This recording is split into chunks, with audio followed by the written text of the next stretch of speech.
Pinocchio and his puppet show adventure.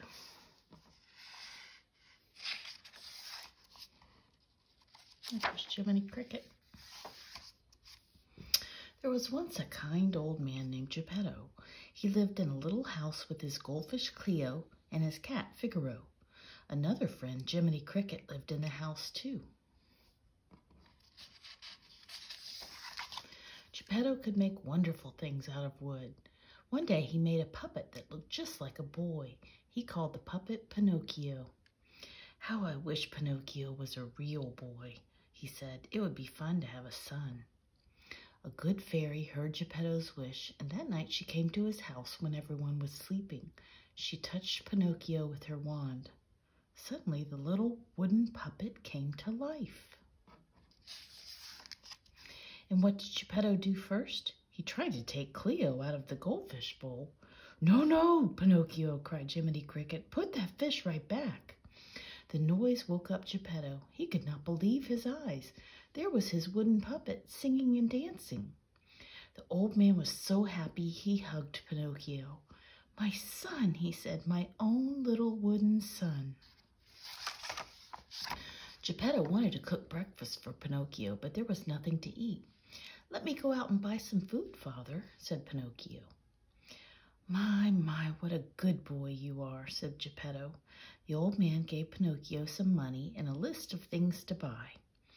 Jiminy Cricket was not so sure that Pinocchio was a good boy. "I will just follow him and see," he said to himself. Pinocchio walked happily down the street. He smiled at everybody, and everybody smiled at him. It was fun to be out in the big world by himself. A boy named Lampwick was also out by himself. Lampwick was not a good boy. He told stories that were not true. He even stole things. When Lampwick saw Pinocchio, he said, "Aha, I bet I can trick that wooden head." "Hi, friend," said Lampwick. "What do you have there?" "Money," said Pinocchio. "I'm going to buy food." "Why not buy candy?" said Lampwick. "It tastes sweet." "No, no, Pinocchio, don't listen," called Jiminy Cricket. Pinocchio paid no attention. He followed Lampwick to the candy store. "Where'd you get so much money?" asked the lady in the candy store. "My father gave it to me," said Pinocchio. "To buy candy?" asked the lady. "Yes, to buy candy." That was not true, and suddenly Pinocchio's nose started to grow longer. He took his candy out of the store as fast as he could. "Let me hold the bag," said Lampwick. "It will be safer with me. I'm bigger." Pinocchio held out the bag of candy, and to his surprise, Lampwick grabbed it and ran away. That was the end of the candy. "What happened?" asked Jiminy. "Where's all your father's money?" "I lost it," said Pinocchio. Right away, his nose grew longer still.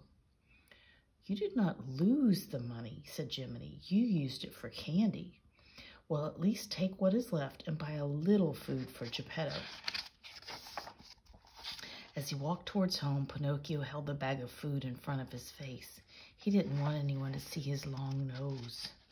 A sly old fox and a thin, hungry cat were hiding by a bridge. "Look at that little wooden head," the hungry cat said. "He has a sack of food." "Hello, my fine lad," said the fox. "You look like just the sort of boy who might want to see a puppet show." "A puppet show?" cried Pinocchio. "Oh, yes, I certainly would. How can I get in?" "I have a ticket," said the fox. "If you give us your food, I will give you my ticket. This is your sack of food, isn't it?" "Oh, yes," said Pinocchio. Another lie. His nose grew longer yet. But he didn't care. He had his ticket. A line of people were waiting to get into the puppet show. They got mad at Pinocchio when he bumped into them with his long nose. "Better not tell any more lies," said Jiminy Cricket. "You already have too much nose for a puppet your size." Step up," called the man waiting at the ticket stand. Pinocchio stepped up and he gave the man his ticket. "This is no ticket," said the man. "It's just a piece of paper. Go away, little boy, and take your long nose with you." Poor Pinocchio, he had no money, no food, no ticket. He sat down on a box and began to cry. Just then a man peeked out of the tent. The man was Stromboli, the puppet master. My, said Stromboli, a puppet without any strings? Can you do anything but cry, little puppet? I can dance and sing, said Pinocchio. Show me, said Stromboli. Pinocchio danced. He sang. He turned cartwheels. He even stood on his head. Then Stromboli showed his puppets to Pinocchio. He pulled their strings and the puppets kicked their feet. You don't need any strings, said Stromboli. Come with us. You'll be the star of our show. Don't listen, Pinocchio. Go home to Geppetto, said Jiminy Cricket. But Pinocchio did not want to go home. He wanted to be a star. The show started and Pinocchio began to dance. Look, no strings, he called, and everybody cheered. But the other puppets had strings. Pinocchio's long nose got caught in those strings. He crashed to the floor and everybody started to laugh. Suddenly, Pinocchio was very unhappy. He did not like to have people laugh at him. I don't think anybody really likes that, do they? I am not such a great star after all, he said. I want to go home to Geppetto.